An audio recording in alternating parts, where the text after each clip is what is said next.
A little while ago, I sat down with Robert Indries, who's the co-founder of Experiment 27, to talk about marketing and where we stand as a company right now. It took place over an hour, and in this video, I want to share with you the highlights of that conversation. Stuff that we cover here include the marketing roles in our company that we're hiring for right now, some of our most memorable hiring stories, a few of the things that we've failed at, where we're going as a company, and a ton more. So stick around. Welcome to the webinar.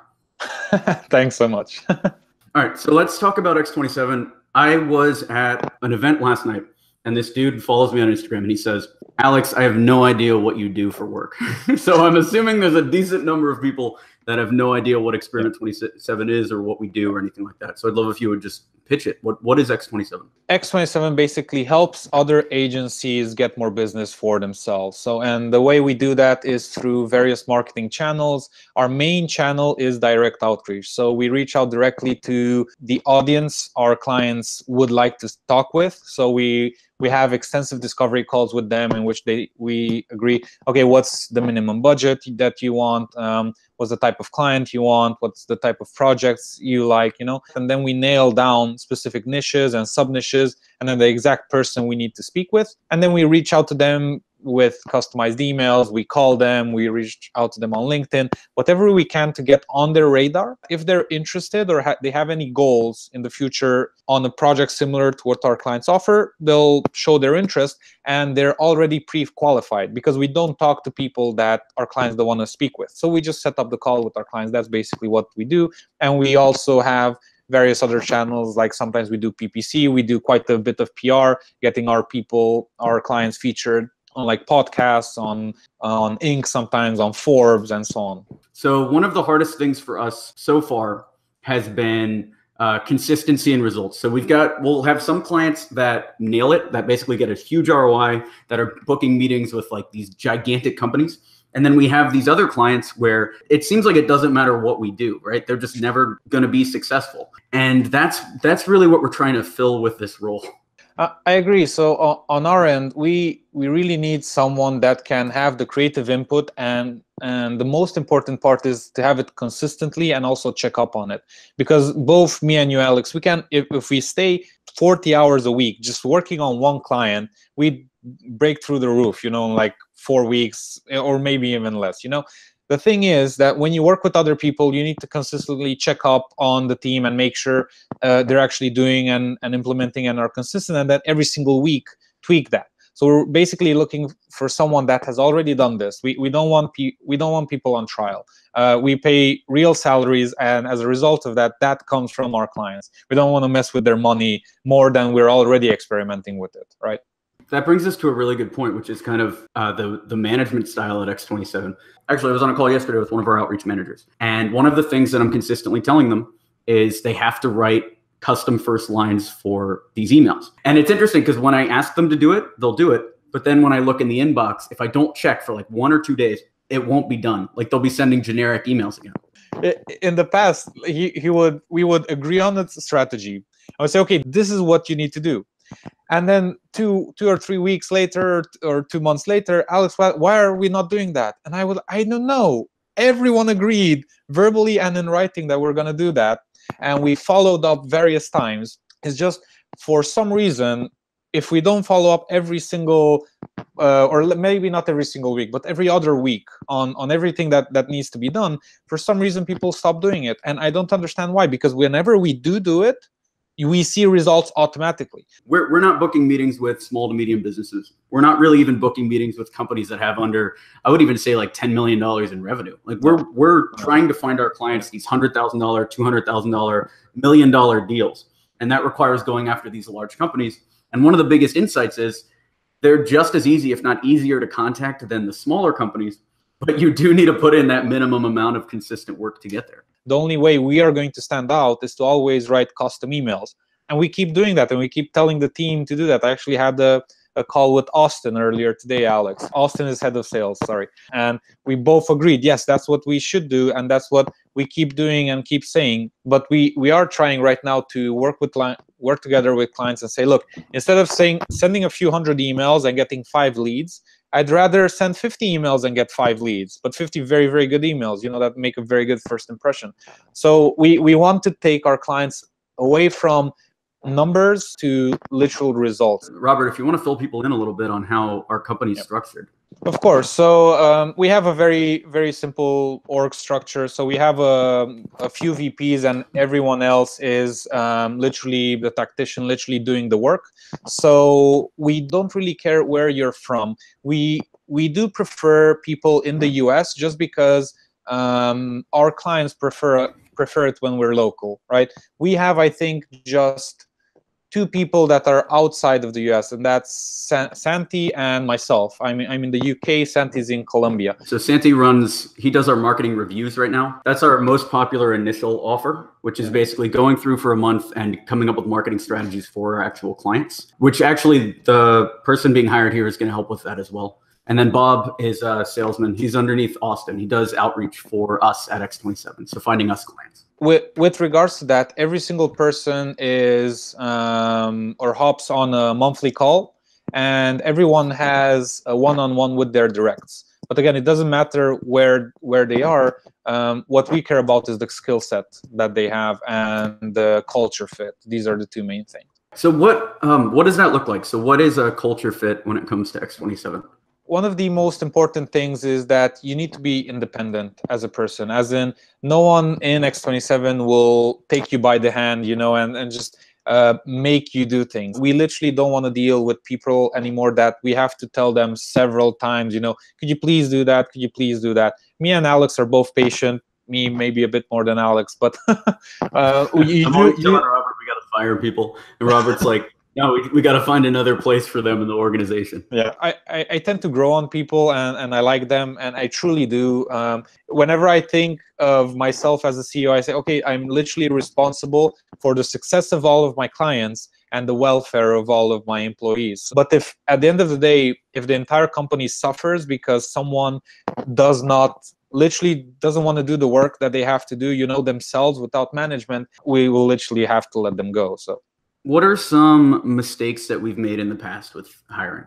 We've definitely made the mistake of hiring based on referral, and it doesn't always come out well. So one hire we did on referral that ended up quite well was Jesse. So both Letty and Jesse are outreach specialists, so they send emails, talk to people on LinkedIn and so on.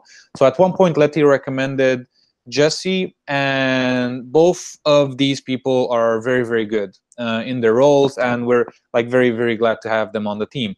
At the same time, no other referral has ever worked. So whenever someone would refer someone else, never turned out well. So we don't do that anymore. Well, that came down to strategy too. So Robert's talking about, we had 2 sales guys that used to work for X27, and basically we were following Jason Lemkin's strategy, which was bring on one sales guy and then bring on a second sales guy, especially if you're trying to start a new outreach program. You're trying to get clients immediately for your company. You don't want to have just one salesperson, because that, if they don't work out, it could be a million things. It could be the company, it could be them. So instead of hiring a second salesperson independently, we made the mistake of hiring their recommendation. They kind of worked as a team as the same person. So we didn't learn basically we didn't learn what we wanted to learn from that. That's one of the hardest things we've also found for remote companies like ours. Nobody is looking over your shoulder. There's very little time to manage somebody and hold their hand like that. That's also something to keep in mind as a worker. If you need to be handheld, then it's not going to work out at a remote company at all, and not ours either. But also, if you need to be handheld, what does that say about you? I mean, come on, how old are you? What are we doing here? Are we doing business or just playing a game? So, and I feel highly discouraged, because I just think that you really don't care. You truly don't, because if you would do that. Or if it's too hard, you would ask me, hey, look, I can't do that, or whatever. You don't need to be handheld. That's up to you to ask, but it's also up to us as managers to create that situation where if you do ask, you're not going to get chastised. Yeah. You're not going to get yelled at. How I like to do it is, I like to give people positive encouragement as much as I can, and whenever they do the mistakes, the first question I ask, okay, what do we do now? How do we solve this? What are like some potential solutions, to solve this? How can we maybe make sure this happens less frequently, preferably never in the future? This is something that happened last week that shouldn't have happened, or that didn't happen last week and should have, and let's see what we could do. Let's see how we can work better, and so on. So I just tend to manage by, I don't know, pressure or pushing people forward to be better. Let's jump into questions really quick. So Coffee and Creativity says, I'm running my own company. I would love to be a part of this. I was wondering if I could apply. Yeah, like we're pretty open to that. Yeah. So just to give you insight, one of the people we have, again, has their own agency, so another different marketing agency. Another person we have has children, which is another full-time job. Nick actually, and I don't know if you know this, Alex, but Nick has won a gold medal in jiu-jitsu this year. All of the people we have, we believe in work-life balance, and we believe in doing whatever we want. At the same time, you should not apply if you do not have previous experience in doing this. Again, I want to be very clear with this. If you just want to become a marketing person, this just isn't the position for you. You can still apply and tell us, look, I'm not very good at marketing, or I think I am good at marketing, but I don't really have the millions of dollars of revenue to prove it. So here's my CV. Whenever you want, you can hire me. But right now we're looking for someone that can hop in on Monday and just start taking the team and start helping the team, generate better results, and then keeping track with them and so on. Right, and we can train you and take you to the next level, but there's a certain amount of pressure that comes with the retainers that we're paid and the type of clients that we work with. Like we're not like a marketing company that's doing this for like $200 a month. Like our average client is, I think, $6,000 or $7,000 a month is what they're paying us. So it's like there's a lot of pressure there.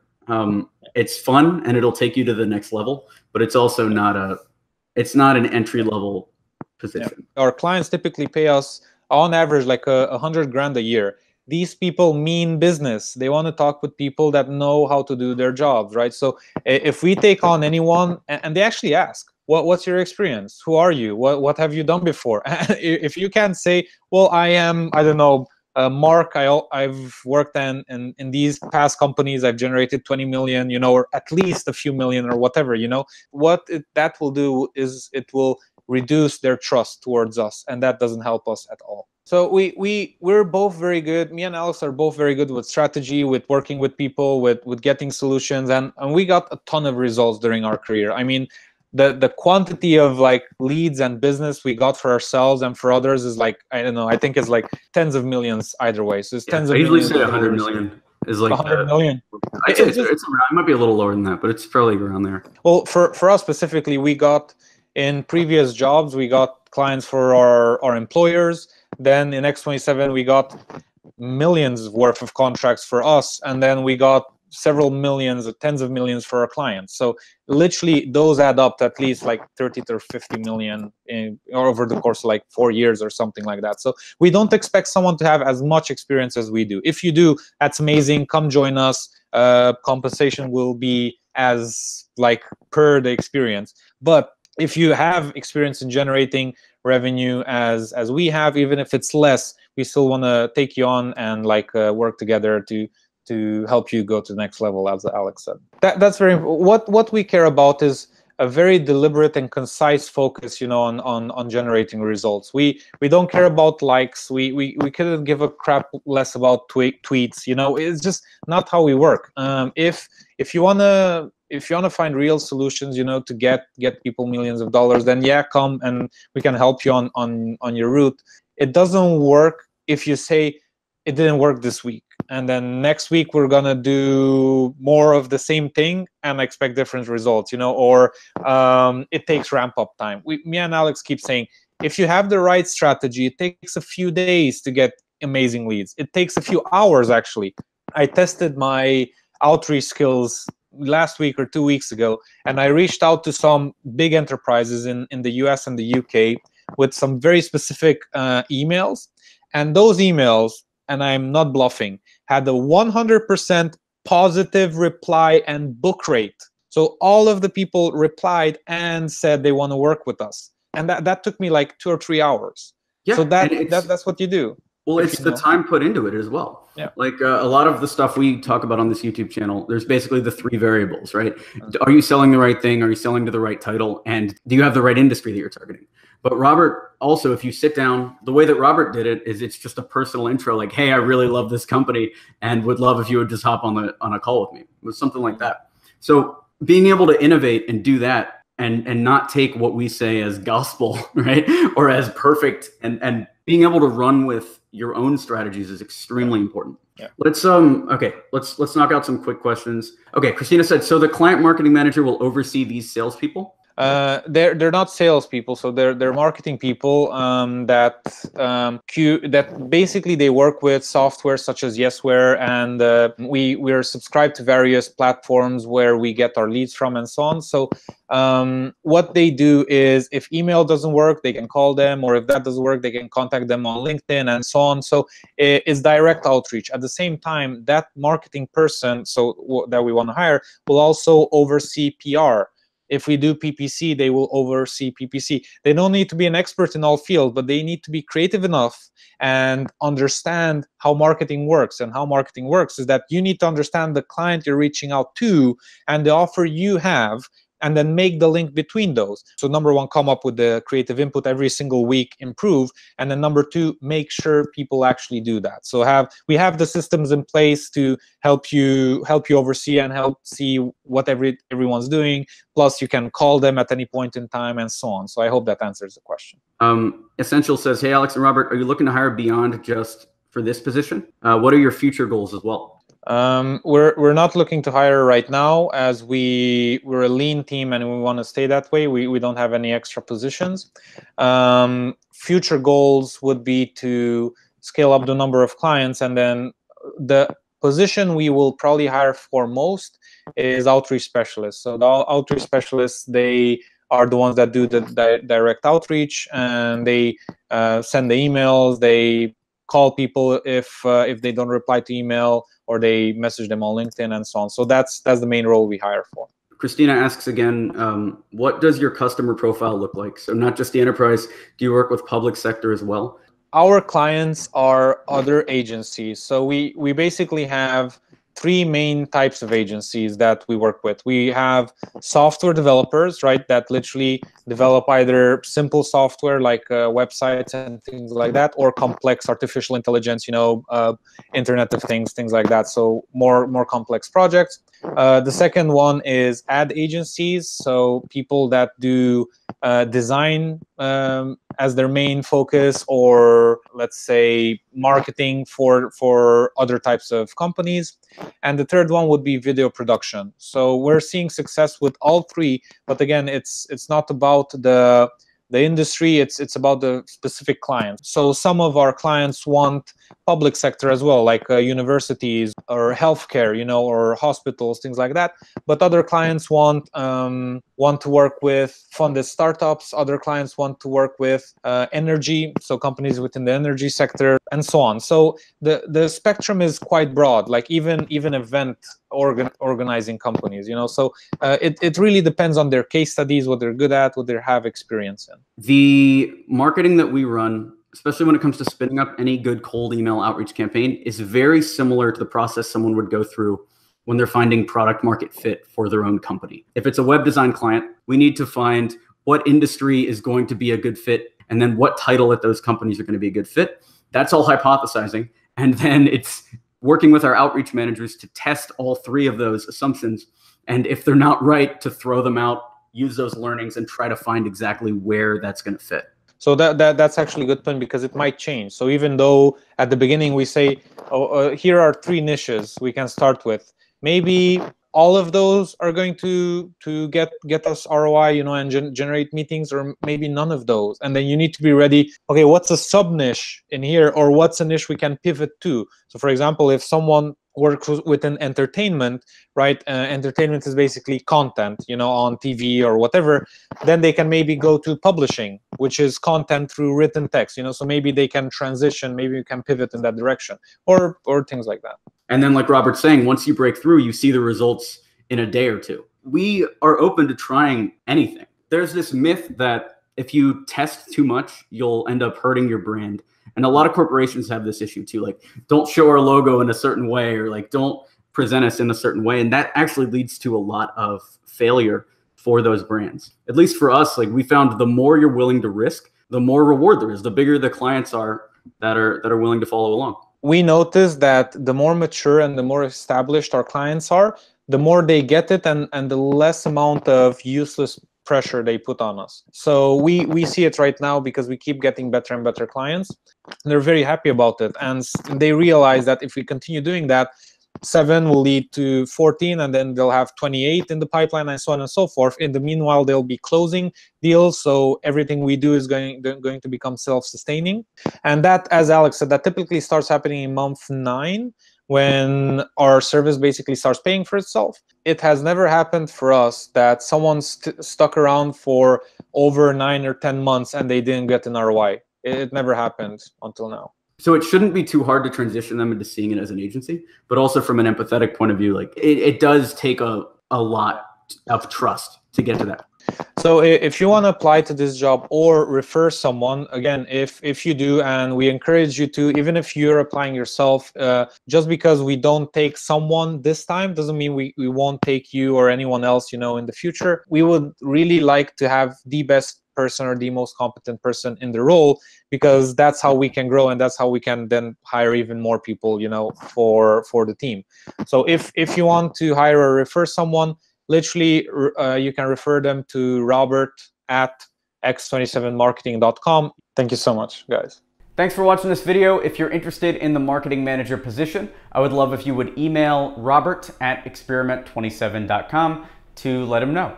Also, if you know anyone who you think would be a good fit for the role, share the video with them, and I'm giving away a free hour consult to whoever recommends the person that we hire. That consult will cover cold email scripts if you want to talk about those, selling strategies, how to reposition your company, anything involving marketing or sales. And if you don't have anyone in mind, but you want to book a consult anyway, you can check that out at experiment27.com/consult. Also, if you run a digital agency and you want help finding more enterprise clients, go to experiment27.com.